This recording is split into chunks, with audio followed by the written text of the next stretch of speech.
voilà mi ngi noonu mbokki internet yu Jàllale TV ñu ngi leen di nuyuwaat bu baax ñu amaat mbégte ñu ngi direct file ci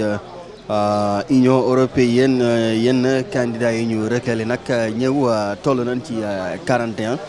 candidats yoo xam dañ leen reculé ñu fas yéene ñëw déposé li nga xam ni moom moo di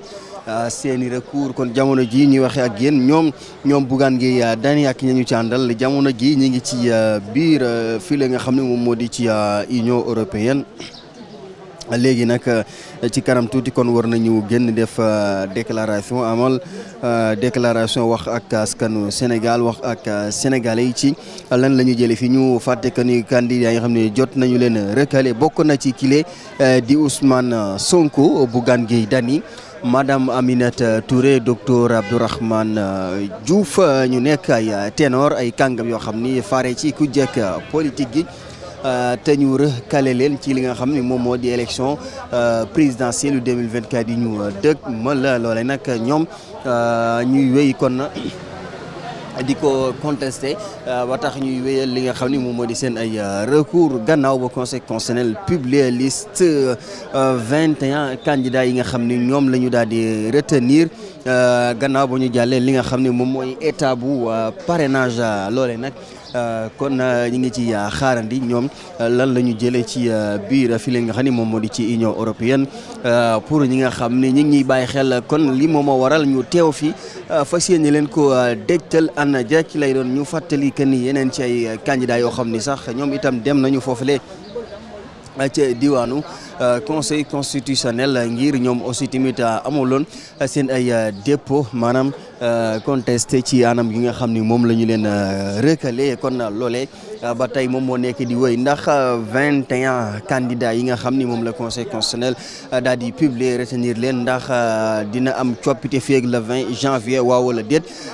opportunité baa ngi nii le moment est là que ñoom ñi nga xam ni dañ leen daal di téye ñu daal di dugal seen ay recours ba tax ñoom ñu saisir ko ci anam ga mu gën a gaawee ngir wéyal lu ni mel bala délai bi wala kon délai de recours bi daal di jeex mbokki internautes yi nga xam ni ñu ngi ñuy bàyyi xel il fait exactement 17h15 kon ñoom ñi ngi leen di xaar ñi nag ñi ngi ci biir xam naa ni soreetuñ ndax depuis 15h mën nañu wax que ni ñi ngi ci biir salle bi tëju ñoom di waxtaan kon mënees na wax ni jamono ji léegi rek yàggatul dara ñu génn jàkkaarloo ak taskatu xibaar yi jàkkaarloo ak sénégalais yi ñu ngi moom madame Aminata Touré nag en tout cas ci ses dernières sorties mi ngi xamle que ni moom sa candidature même su jàllul aussi tamit dina battre campagne dina continuer di opposé wu dina continuer di contrer ki nga xam ne moo di njiitu réew président Macky Sall daxul sax ba dem battre li nga xam ni moom moo di campagne ci élection présidentielle li nga xam ni moom la ñu dëkkmal noone en tout cas la ñu ko fas yéene doxale quel que soit alpha loole gis nañu aussi tamit kenn ci ñoom muy docteur Abdourahmane Diouf doon xamle ni danañu def des recours individuels candidat bu ci nekk amal li nga xam ni moom moo di sa recours yóbbu ko foofu la ci diwaanu conseil constitutionnel ndax jàpp nañu que ni vraiment sélection bu mag a mag dafa am ci li nga xam ni moom moo di tànnum candidat yi nga xam ni ñoom ñoo war a dem ci élection présidentielle yi loole nag ñoom duñu ko bàyyi tey ci suba maa ngi leen koy wax moom Ousmane Sonko bu ñu sukkandikoo ci ki nga xam ni moom moo di Noailles Alla Kane moom nag jàpp na ni kii di Ousmane Sonko et restera candidat à l'élection présidentielle 2024 et dina nekk li nga xam ni moom moo di 5e président du Sénégal moom nag loolu fi mu ko teg mooy que ni ki lay di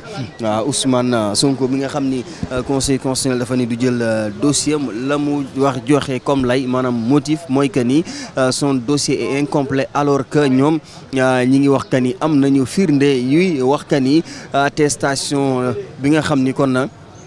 mooy firndeel que ni ki leen di Ousmane Sonko jaar na ca caisse des dépôts et consignation boobee ñi nga xam ne jotuñu ca ki leen di Thiendella Fall muy waa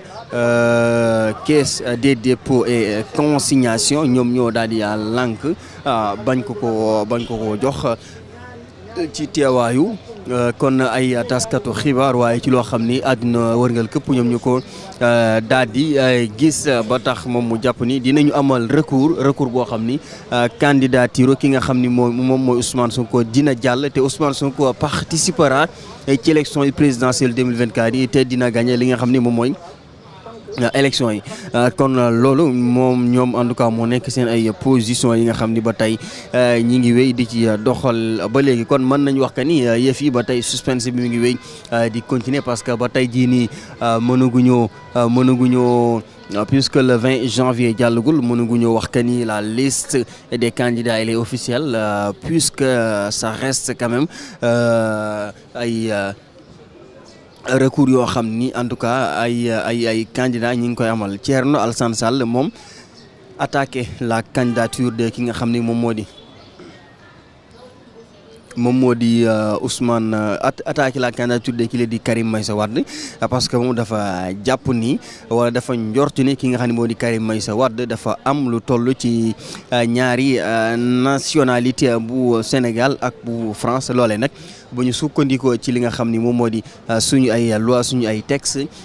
loolee dañu koy daal di tere mais laata loolu mbokki internet yi ñu félicité nag suñu gaynde yi nga xam ni tey jii daal di nañuy rougir foofu la ca Côte d'Ivoire daal di dóor suñu dëkkandoo yi muy waa Gambie ñetti bal ci dara Pape Alassane Gueye dugal but bu njëkk bi kile di Lamine Camara dugal ñaari but yi ci topp nekk sax homme du match moom Lamine Camara mu mel ni que xëy na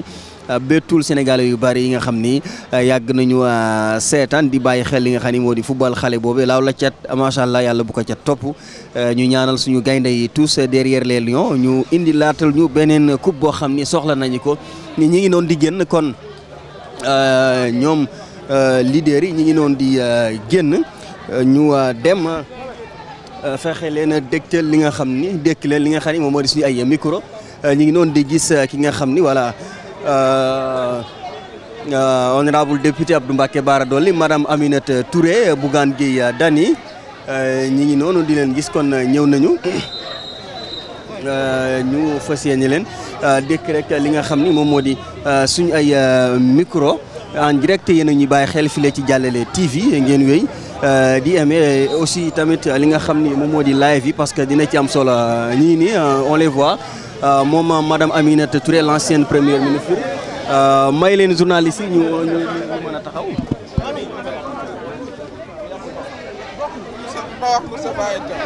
moom madame Aminata Touré ak ki nga xam ni moom moo di Bougane Gueye Dany honorable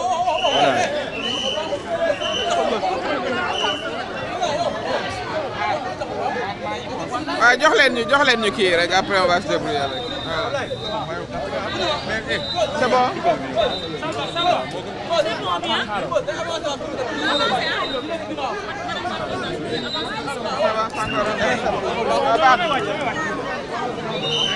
Ça va être difficile pour moi.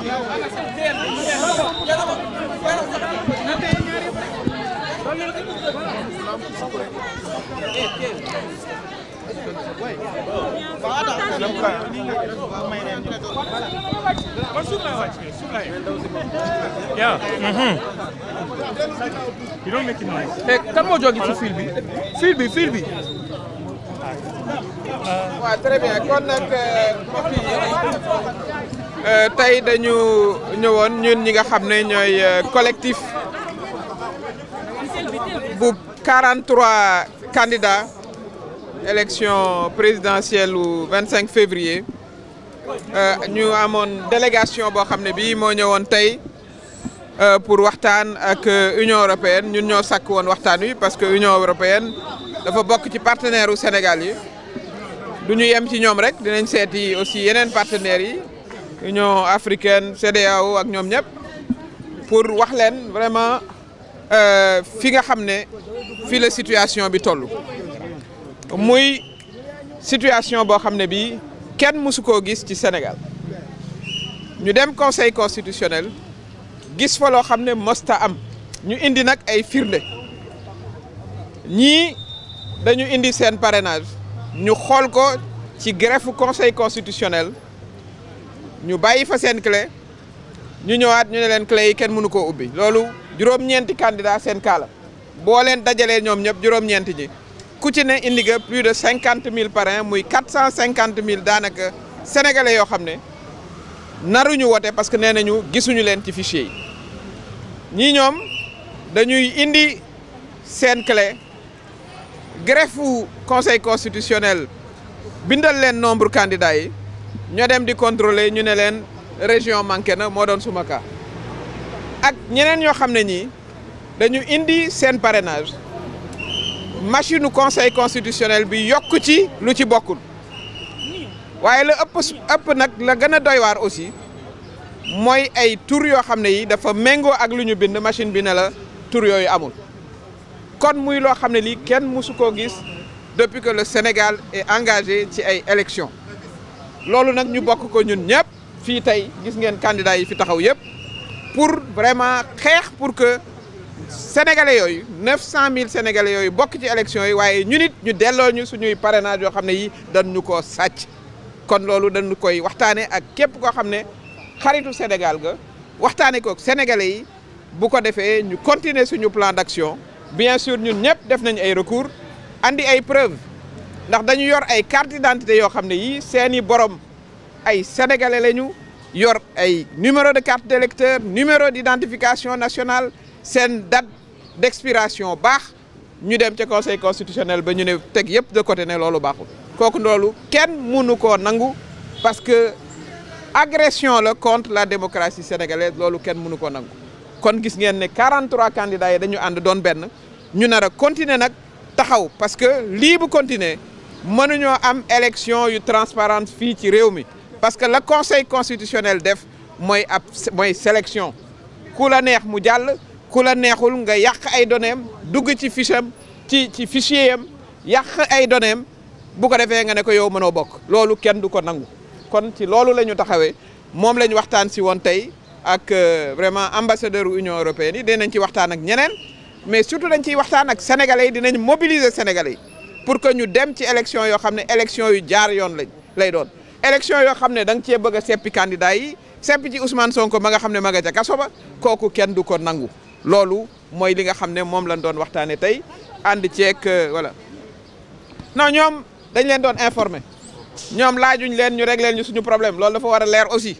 dañuy informer képp ku ñu war a informer parce que ñoom it dañu am rôle bu am solo ñoom ñoo jàppale woon le financement pour la vérification du fichier électoral seen xaalisu seen waa dëkk bokk na ci li nga xam ne moom la ñu defoon pour que fichier bi leer nañ ñëpp d'accordoon ci fichier bu leer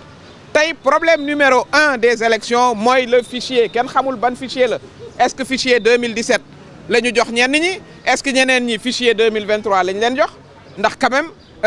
loo xam ne lii dañu yor carte d'identité wu électeurs yi ngeen naan newuñ ci fichier bi loolu kenn mësu ko gis kon Union européenne aussi war naa laaj gouvernement Sénégal xaalis bi nga xam ne defoon nañu ko ci fichier électoral bi waaw fan la jaar ba ñuy am ay discussion ci fichier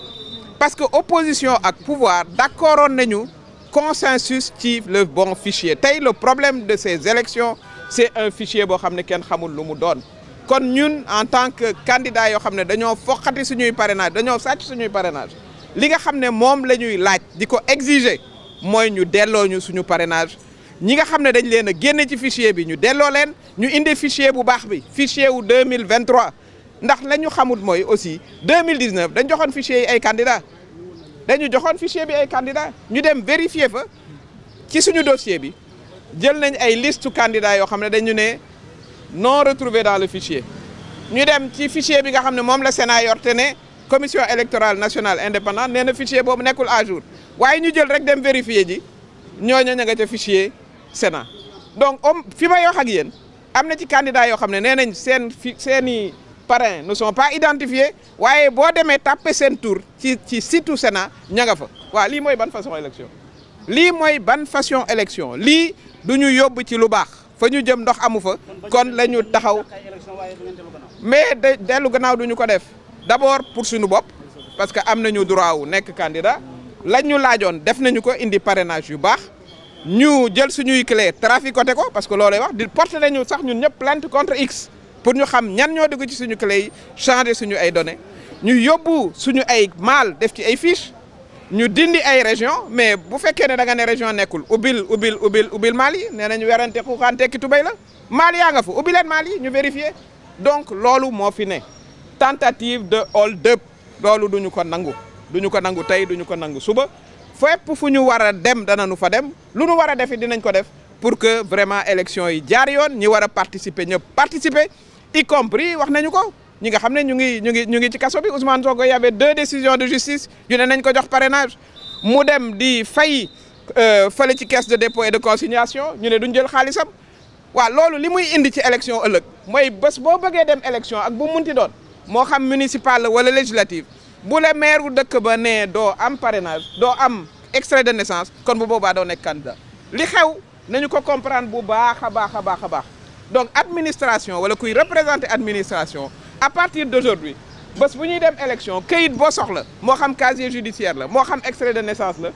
kala ko war a jox bu ko neexee yow doo participer ci ay élection loolu nag du démocratie président Macky Sall bu ñu ko jaarale woon fii ñu muy jaarale candidat yi kon du yegsi fi mu yegsi bu ko président Ablaye Wade tëjoon ba ñu ko wooyee commissariat central kon du yegsi fi muy yegsi bu ñu ko tiré woon au sort amaana sax du yegsi fi kon li ñu bëgg mooy tegaat démocratie bi ci yoon en tout cas ni ngeen ko gisee suñu groupe bi homogène taxaw lu mu leen jaral nañu ko pour que ñu teg élection yi ci yoon ñi war a participer sénégalais yi tànn librement ki nga xam ne moom lañ bëgg mu jiite leen jërëjëf. waaw li nga xam ne nous sommes aujourd'hui venus rencontrer un partenaire du Sénégal, l'Union européenne, pour les informer de la situation scandaleuse qui est née du processus de contrôle frauduleux pour de nombreux candidats du parrainage. Nous avons exposé les différents cas de figure. Nous sommes venus pour les informer. Nous n'attendons pas de solution venant d'eux. Ça, c'est très clair aussi, ce que nous voulons dire. Nous n'attendons pas de solution, mais nous considérons que l'Union européenne a contribué au financement du fichier qui a fait l'objet d'un consensus entre tous les acteurs. Ça, c'est très clair. Et aujourd'hui, nous savons que le problème essentiel qui est né du parrainage, c'est le fichier. Nous avons présenté les différents cas de figure qui sont variés. Vous avez un candidat comme Mary Teuw Niane, ancien ministre de la République, ou comme le citoyen Ben Diop, qui sont tous les deux candidats, qui ont reçu des fiches de parrainage, ils ont été déclarés comme non existants sur le fichier. Rien que ces deux cas-là devraient nous faire vraiment douter de la réalité de ce fichier-là. Nous sommes nombreux. Vous avez, je voudrais citer Samba Ndiaye, qui est de Ndofane, 39 000 non identifiés sur le fichier, 39 000 par an. Parmi lesquels, évidemment, des militants, des amis, des sympathisants. Moi-même, j'ai eu 10 400 non identifiés et pourtant nous disposons de la photocopie de leur carte d'électeur. Vous avez aussi le cas de candidats qui sont venus pour la vérification de leur clé USB, certifiée au niveau du greffe. On laisse la clé au greffe, ça il faut le savoir. Les candidats ne repartent pas avec leur clé. La clé reste au niveau du greffe. Ils reviennent 2-3 jours après, selon leur numéro d'arrivée, de tirage au sort, on leur dit que la clé n'est pas exploitable. Donc voilà des candidats qui se sont donnés à faire le tour du pays, à collecter leur parrainage. 9 d'entre eux, on a déclaré que leur clé, on ne peut pas l'ouvrir, alors qu'on l'avait ouverte au niveau du greffe et que cette même clé est restée dans les locaux du Conseil constitutionnel. Vous avez des individus qui viennent avec leurs parrains. Ces parrains existent. On vous dit, bon, on ne les a pas vus, ils n'existent pas. Ou alors, vous venez avec une liste de vérification qui a été faite au niveau du greffe sur 14 régions. Vous arrivez pour la vérification, des régions manquent, une région manque, c'est mon cas pour Saint-Louis. Donc tout ça montre que le processus est fallacieux. Il y a un objectif clair de liquider certains candidats. Je voudrais évoquer aussi le cas du député de Mbacké, Cheikh Abdou Bara Dolly, qui s'est retrouvé également avec plus de 15 000 parrains non identifiés, alors qu'il a la photocopie de leur carte d'électeur partout. Nous allons tous déposer des recours. Nous allons même faire mieux. Nous allons porter plainte contre X puisque nos documents ont été falsifiés. Nous allons porter plainte contre X parce que des clés ont été falsifiées. Parce qu'on a ôté certains de nos parrains de nos clés. Ça, nous le ferons. Et nous interpellons vraiment le système de la justice pour qu'elle nous rétablisse dans nos droits. Nos recours seront individuels parce que nos situations sont différentes. Nous apportons des preuves différentes. Mais je peux vous dire ici que nous sommes un groupe soudé de 43 candidats, parmi lesquels certains seront candidats à l'élection présidentielle. On est déjà validés. Mais ils ont souffert également dans la première phase de contrôle de tous ces problèmes dont nous parlons. Donc on ne peut pas aller à des élections avec un tel fichier. Pourquoi? Parce que vous aurez 900 000 de nos Sénégalais, parce que nous avons fait l'estimation. Autour d'une table, nous nous sommes assis à comptabiliser le nombre de parrains non identifiés. Nous qui étions autour de la table, ça faisait déjà 450 000 parrains. Plus les 9 clés qui n'ont pas été ouvertes. Donc vous avez à peu près 900 et quelques mille personnes qui disposent de leur carte d'électeur et qui n'iront pas aux élections. Et vous pensez qu'on va aller dans ce cas-là vers des élections apaisées? Ce n'est pas possible. Ça, c'est la violation flagrante des droits politiques d'un nombre important de Sénégalais. Nous, ce que nous demandons, c'est que nous soyons rétablis dans nos cas et c'est faisable et rapidement. Qu'on sorte le bon fichier. Qu'on nous sorte le bon fichier. Et ce que nous avons dit aussi à l'Union européenne qui a contribué à financer un fichier qui faisait l'objet d'un consensus. Tous les acteurs politiques étaient d'accord. Aujourd'hui, c'est le fichier de tous les contentieux qui exclut une bonne partie des Sénégalais et qui permet de sélectionner des candidats. Ça, c'est inacceptable et nous allons nous battre jusqu'au bout pour que nous allions vers des élections transparentes et inclusives qui incluraient également Ousmane Sonko. La justice lui a donné raison pour qu'il ait ses parrains. Et vous avez le conseil, la caisse de consignation qui a refusé de prendre son chèque. C'est un précédent dangereux. Ça veut dire que lorsque vous irez à des élections municipales, où on vous demandera dans votre dossier votre extrait de naissance, si vous vous présentez contre un maire et que ce maire peut vous empêcher d'être candidat parce qu'il peut refuser de vous signer votre extrait de naissance et vous ne serez pas candidat. Donc il faut bien comprendre les régressions démocratiques que nous sommes en train de vivre. Ça, il faut que les Sénégalais le comprennent, que les jeunes le comprennent, les femmes le comprennent, les personnes âgées le comprennent. En tout cas, pour ce qui nous concerne, nous comptons travailler ensemble, mobiliser les Sénégalais pour qu'on soit rétablis dans nos droits, pour que ces 900 000 Sénégalais retrouvent leur droit de vote pour l'élection présidentielle à venir. La prochaine étape, nous vous l'annoncerons. Nous rencontrons d'abord tous les partenaires du Sénégal. Pas seulement, nous ne sommes pas venus ici pour chercher une solution. Ça, il faut que vous le compreniez bien. On est venu pour les informer. On informera nos autres partenaires, que ce soit l'Union africaine, que ce soit la CEDEAO ou autre, pour qu'on puisse vraiment revenir à la raison. Il faut que le Conseil constitutionnel, il faut que le président Macky Sall dise au Conseil constitutionnel de revenir à la raison. C'est lui qui les a nommés. C'est lui qui est le garant du respect des lois et règlements dans ce pays. Il faut qu'il instruise ce Conseil constitutionnel de permettre à tous les candidats d'être candidats pour la prochaine élection. Et comme nous l'avons dit, y compris Ousmane Sonko, qui a été violé dans ses droits. Voilà ce que nous comptons faire. Nous vous remercions. Merci. Good evening, Your Excellency.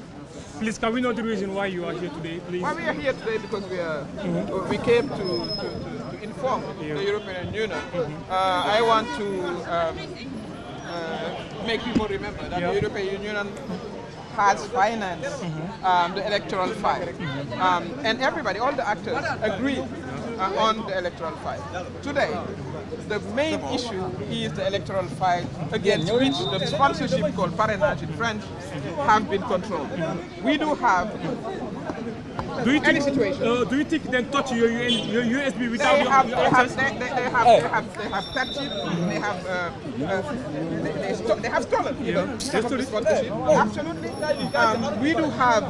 so much contestation now, as we speak, regarding that file, that we have to stop the process to reinstate us in our own rights, so we can go to the election freely and openly and in the And you say many people who have identity, but because of what's going on this next election, maybe they cannot vote. They Like won't how vote. many? How We many? have estimated 900,000 Senegalese. We do have copy of the electoral cards. We do have it as candidate. And when we went for the control, the file, I mean the software decided that they are nowhere to be found. Nowhere to be found. But we do have copy of the electoral card. So we are heading to a mess. We are heading to an electoral mess. So according to us, this process has to stop. This process has to be inclusive. We have to put Ousmane Sonko back in the process because he had 2 decisions from the court saying that he should be part of the process. He's been put aside. Ourselves, we have been stolen. I mean, our sponsorship called Parrainage has been stolen. They have disappeared overnight. We left our USB key in the premises of the Constitutional Council. So what happened? 9 candidates, they came and they were stayed.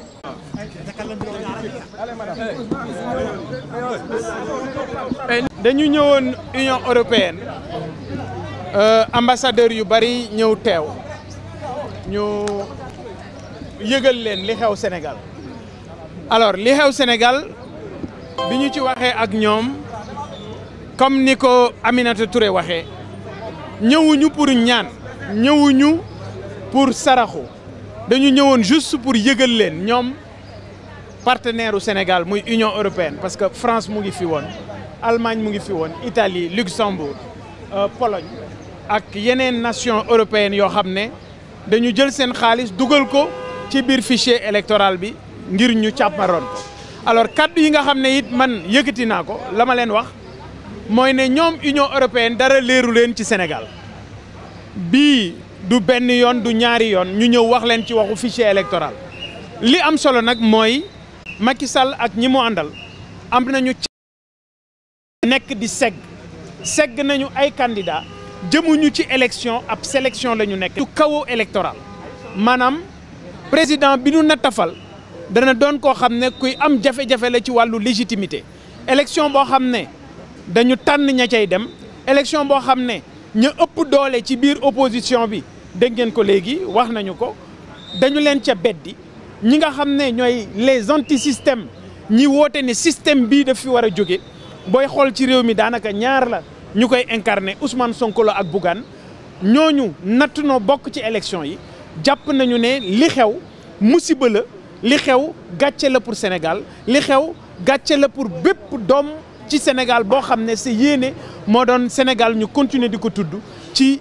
réew yi nga xam ne dañu yore taarixu démocratie réew yi nga xam ne dañu yàgg wane seen bopp ci taxawaay ci wàllu démocratie malheureusement Macky Sall ak ñi mu àndal ñoom deltu ginnaaw la ñu gën a liggéey ci réew mi liberté démocratique yi bafoué nañ ko jël nañu nit ñi dugal leen ci kaso yi élection bi def nañu ko fi ñu jëm koy interpeller moom Macky Sall amul droit ci Sénégal buux nañu ko sës ko ci meeru wis bi ba mu ngi dem mooy indi fi situation boo xam ne situation bu inédite la c'est pourquoi ñun ci collectif bi wax naa ko léegi ci ñi ci gën a ndaw mais maa ci ëpp expérience ci parrainage lëbëj nañ ma 2019 lëbëj ma 2022 lëbëjaat ma 2023 mais li am solo mooy expérience boobu nga xam ne teg nañu ko ci table ji pour que kenn ku nekk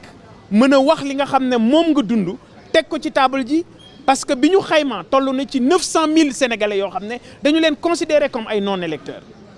ñooñu ñu considérer comme ay non électeurs ay sénégalais lañu yoo xam ne am nañu seen carte d'identité am nañu seen numéro d'électeur am nañu seen bureau de vote waaw cin faqul bënnul la fa newoon jógu fa c'est parce que am na fu mu jaar électeurs yooyu toll ci 900 000 suñu taxawee ne Sénégal élection du fi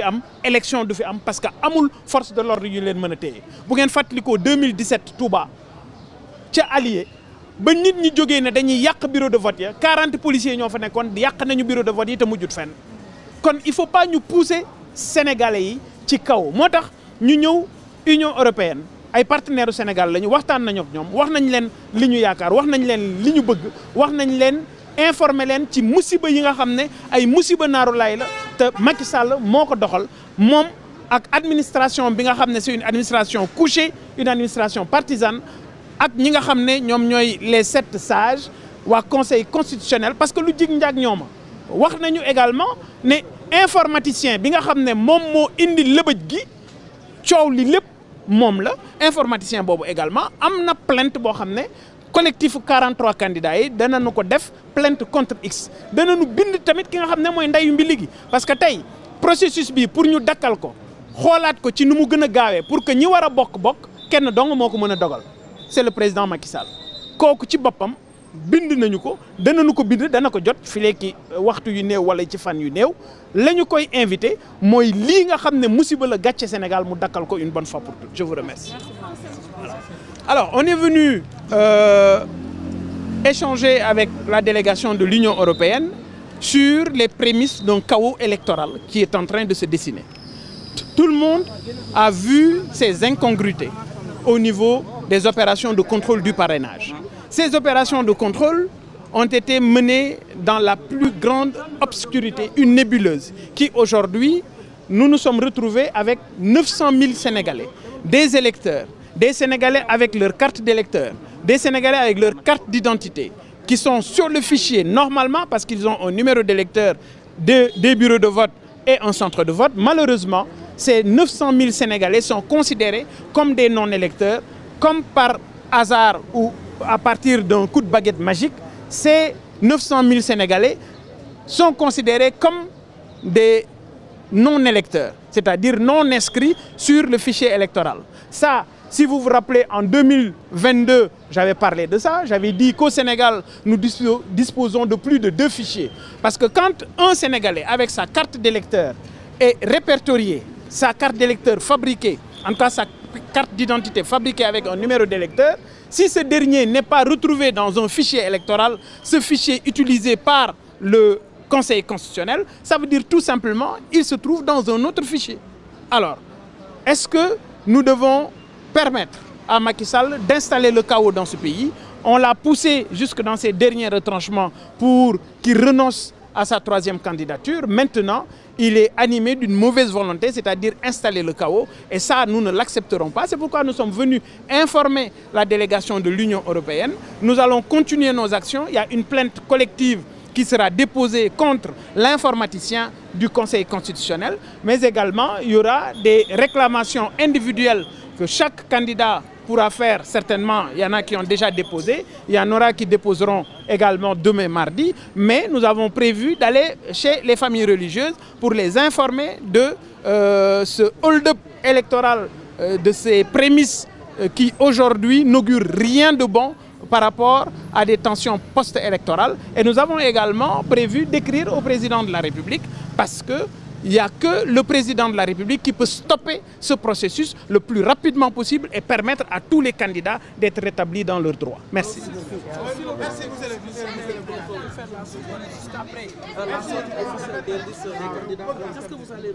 Alors, je laisse Mansour. D'accord. Wow. Je pense que l'Union européenne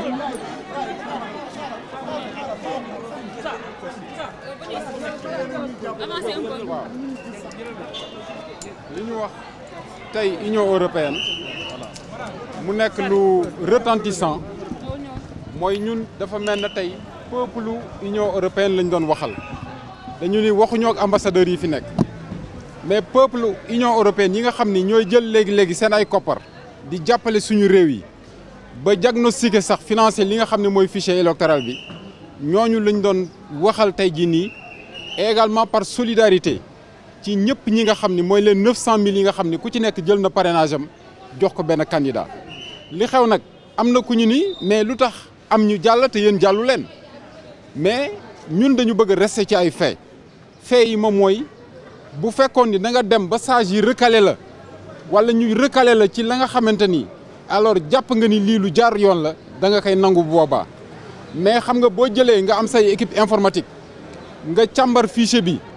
man liggéey naa ak ñaar fukki at ak Banque mondiale ci wàllu système d'information de gestion mais li ma leen wax mooy logiciel bi amul sincérité mënul assurer intégralité des données mënul assurer également fiabilité des données parce que dafa bëri ay cas yi nga xamante ni tey boo leen seetee ci personnes yi nga xam ne moom la ñu recalé dañ naan la du ñu ay électeurs ku mel ne Mary Teuw Niane mi nga xam ne Dakar Bango lay wootee mais bu fichier bi ñëwee nga ni kooku du électeur ça veut dire que fichier boobu problème mu sincérité données am na ko problème mu exhaustivité maanaam données yi nga xam ne yu wóor la léegi nag ñun li ñu leen wax mooy on n'est pas venu là pour vous demander des faveurs parce que suñu dëkk la ñu nekk te dafa mel ne ñetti cas am na kaawu Karim Wade kaawu Khalifa Sall ak kaawu Ousmane Sonko mu nekk une volonté manifeste d'écarter des gens tey jii nag loterie pour am ay candidats loolu Sénégal dafa ruslu dafa gàccewu parce que ñëpp xam nañu sax booy loterie da nga koy def ci ay boule pour éliminer les biais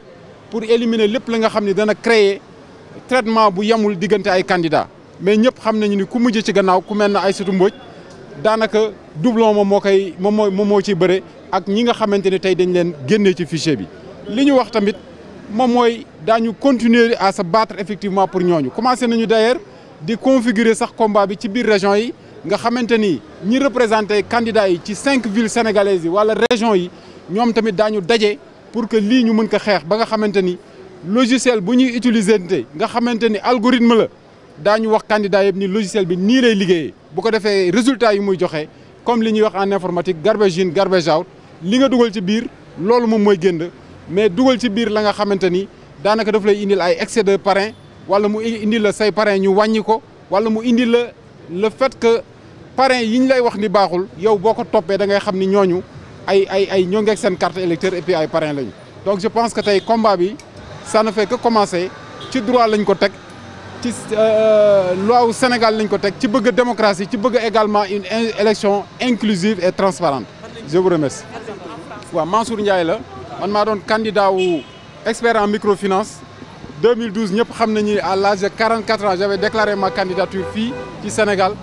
te ñëpp xam nañu depuis lors également candidat parrain yi nga xam ni moom la ñu présenté daanaka c'est des gens yi nga xam ni ku ci nekk sa carte d'identité am nañ ko donc ñooñu buñ la waxee ni am nga 10 000 wala 15 000 parrains yi nga xam ni nekkuñu ci fichier électoral bi loolu da lay jaaxal te da ngay laaj sa bopp ni ban fichier ñoom moom la ñu utiliser ak ban logiciel la ñu utiliser pour traitement boobu je vous remercie.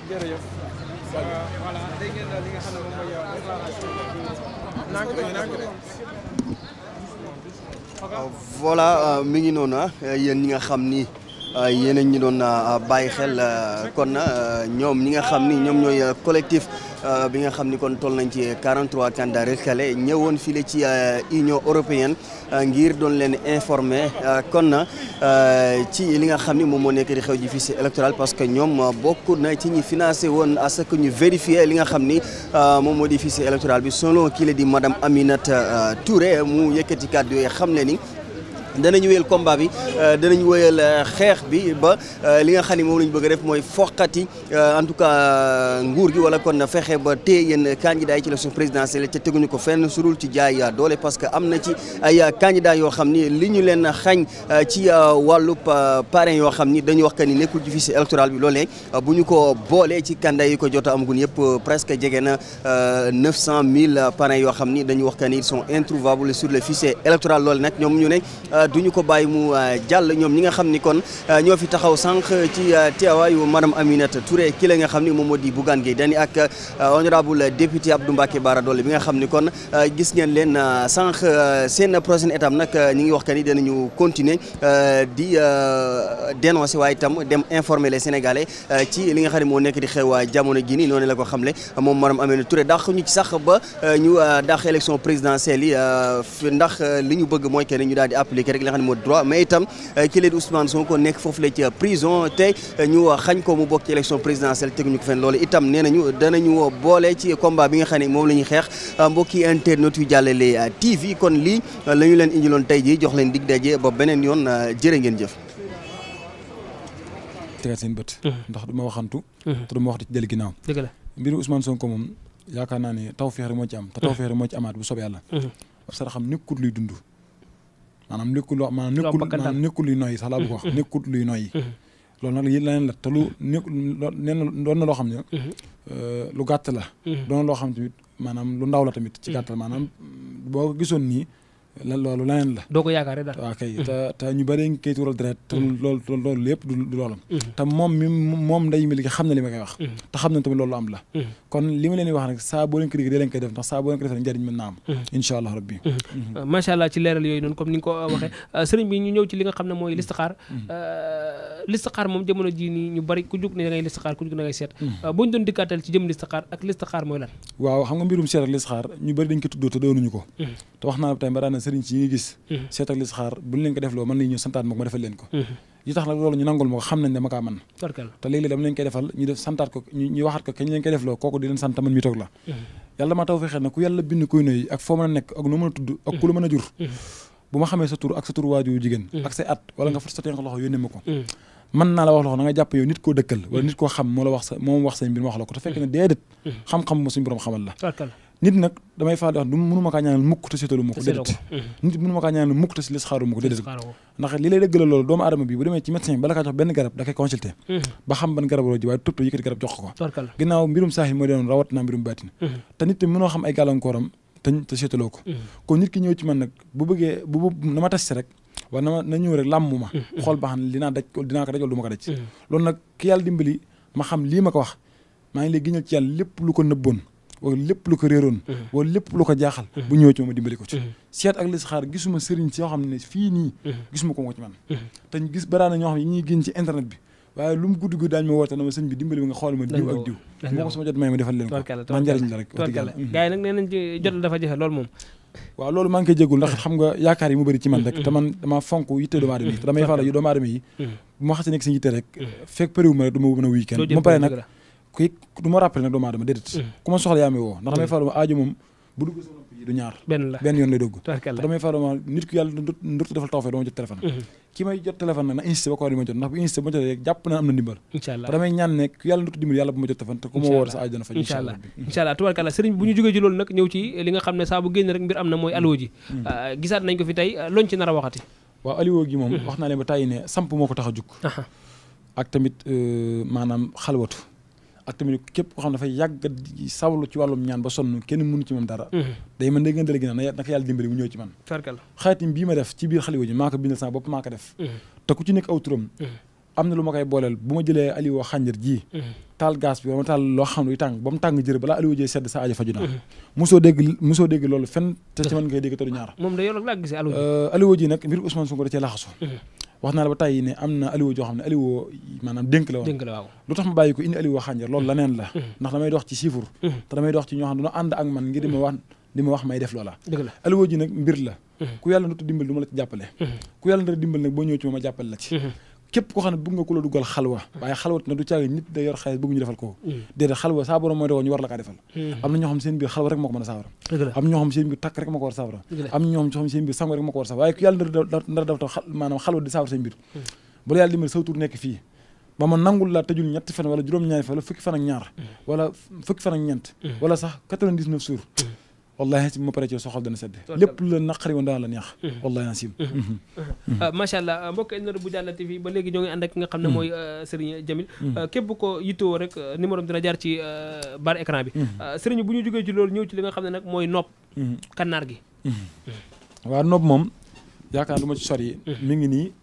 wax naa la ba tàyyi lii genn góor moo ko jox ci ginnaaw Fuuta du ma tudd turam ndax ñu bëri xam nañ ko dëgg la nii ma waxee boo demoon këram ñu bëri nga fa fekk ci ay kilifa yoo xam ne ci ay kilifa lañ ci gàttal man ba ma fay dem fekk naa fa ñoo xam dañ maa xam dañ may ñaan loo waaye dañoo jàppoon ne man noobu ma tax a jug te loolu taxuma jug man xam-xam bi ma soxla woon te xam-xam laay yenu indi ko ñu toog fii yàlla damaa dimbali képp koo xam ne sa borom ko dalaa wan ginnaaw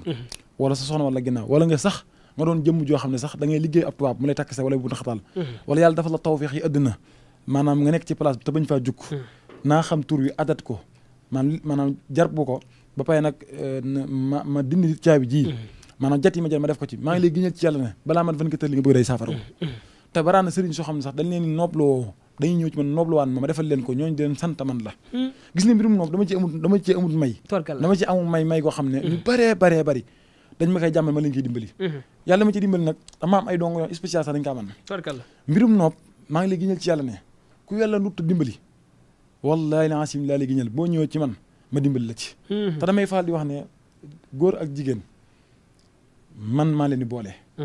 ko xam ne des ak dund loolu dootut yàqoot te day ñag rek ndax ku mënta jël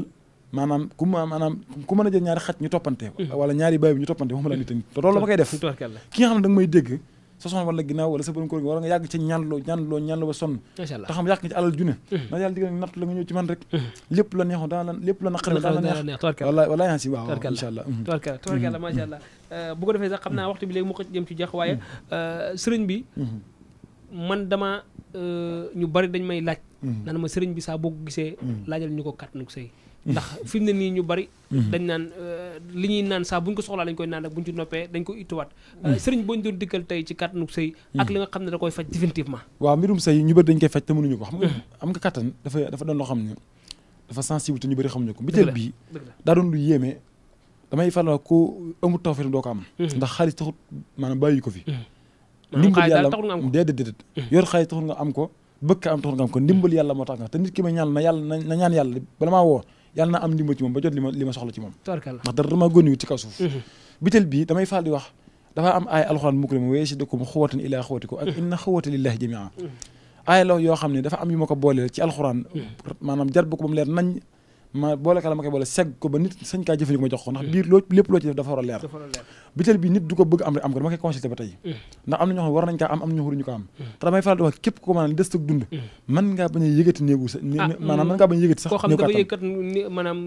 ñàkk yëg boppam ci sëy dama ne xam nga damay dégg sax si sëriñ ñu naan awra day yokk awra du dara awra sidit la rek day fasu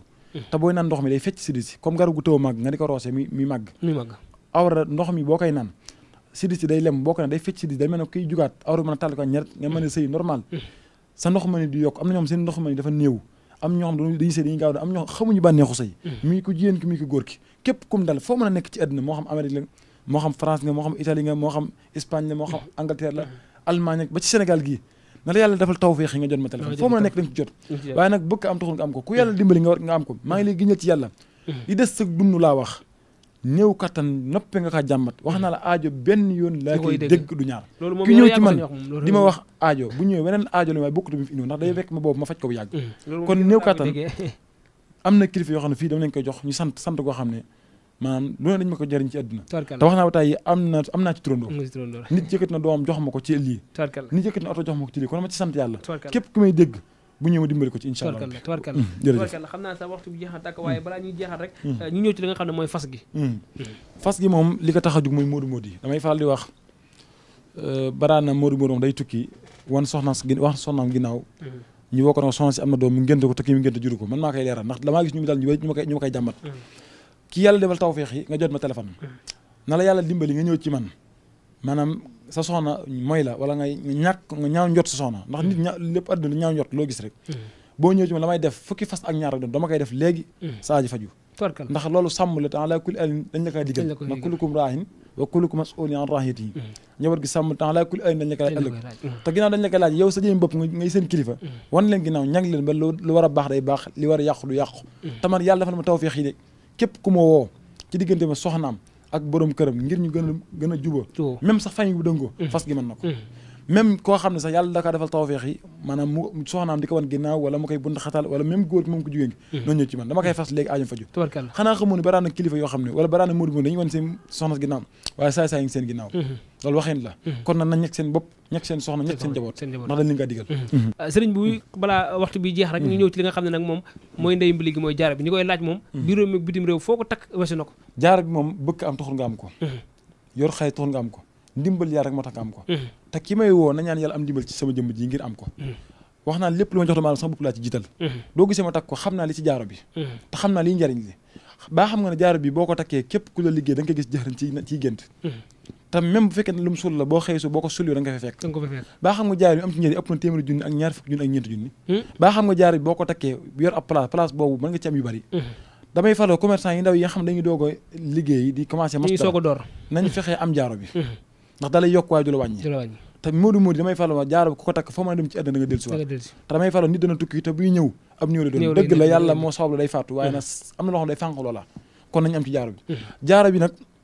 damay faloo na ñaar ñu koy xëccoo bokk nekk fenn ki ko am ak ki am mun ñoo yem te ki am mooy jot ci loola déggoo de même ñaari nit buñ ko yoroon ñu ngi xëccoo dara kenn du ko ci aju kenn du ci jot déggoo de jaaro bi dafa doon loo xam ne njariñ li moo bëri nee naa la ko mënta jël gileem def ko ci benn bunu puso boo takk jaaro mënu ci sa jëm ji dara te wërsëg la waaye nag du caagoon da nga war a takk jaaro bu yott du caagoon da nga war a takk jaaro bu xonq du caagoon da nga takk jaaro bu ñu jaaro bala nga kaa takk da nga war a xool benn per nga war a takk nit takk na jaaro te jaaro moo koy te yëgul loola kon nag nit lépp loo war a takk da nga war a xam lii lan la ak baax lii gën na ci yow te nit ki wutoo xool li ko arrangé daa war a xool li gën ci man nag jaaro bi wet dama arrangé gën ci man moo tax ma takk ko tubarkàlla sëriñ bi nag daanaka waxtu bi jeex na tàkk sax waaye nag ñu ñëw ci lu nga xam ne yóbbante internet yi la ak ñi nga xam ne tey jii ñooñu ko waxaale ci mbirum fay bo da nga gis koo xam ne yor na lu dul jeex nit ñi di ko leb ba mu jeex tàkk mu toppat seen kaw di daw te mënuñ ko nanguñ ko fay waaw xam nga mbirum fay bo dama ci sawar di ko def ndax alxuraan da ko tudd te alxuraan tudd rek dama ci sawar suñu boo dafa ci alxuraan yaa ayyuhal lazina amanu izaa tadaayantum bi daynin ilaa ajalin musamman aaya bi gudd la ci alxuraan saa borom moo ne képp ku daalante nit ba àpp ba jot la ngeen waxante woon def ko am na ñoo xam nag dañuy jaay nit doole ngir maa tey ngir fi ma bokk ak ngir ki nekk sama ginnaaw gis nga yooyu ma fii rek lay am waaye nag ki may dégg nag yàlla dafal tawfeex yi nit yoreel ko bor ak nit koo kileer ba ki ko mën a jur ak fi mu mën a dëkk ak lu mu mën a yor ak lu mu mën a fu mu mën a bokk ak bu ñëwee ci man na du la fay wallahi ci man loolu du dëgg waaye nag ci kaw ma xool ko ba leer na ko yor na ko maa ngi léegi gis ci yàlla boo ko yoree mu neex ko mu naqari ko bu fekkee ne yor na ba laata tëdd la koy fay loolu moom ñu bari nga ma ciy dégg te dimbali naa leen ci loolu waxuma sax fay gi ñu ma ci fay waaye te yaa bu ma ci am rek kenn xamul toll ndax loolu day farata ci doomu aadama man nag damay fàlla ñu bari dimbali naa ci ki may dégg moo xam suuf la moo xam xaalis la moo xam nit ki di la jaay doole na yàlla dimbali nga ñëw ci man bu ma xoolee ne yor na ko dama koy waaye nag du ma tënk sa wax léegi nit dañoo naan yor na ko ndax li mu yor déedéet tënk ma foofu bu ma gëstoon yor na ko da lay fay bu ma gëstoon yoru ko dama koy lor te lor gi amulu ma njëriñ te amul la njëriñ yow ma koy sant te dama ko def tamit loolu dong la jërëjëf xam naa foofu rek la ñuy tëjee ndax li Olof Njaay di wax ne li maanaam li duuf ci nag bi yëpp xajul ci cin li xam naa foofu la ñuy tënkee wax ji rek ba joxante waat di daje benn yoon ndax donte amoo temps sax waaye xajal ngañ sa temps du bare mbokk internet bu Diallo TV foofu rek la ñuy jaaree tàggatoo Serigne Jamil lañu seet si woon fas yéene doon seq ak moom waxtaan ci li nga xam ne moom mooy réew mi ak bitim réew wala tey ji ci nga xam ne si lay yëngu sax wooyu leen dañuy topp ngeen abonné bu ko defee vidéo ben jot incha allah jërë ngeen jëf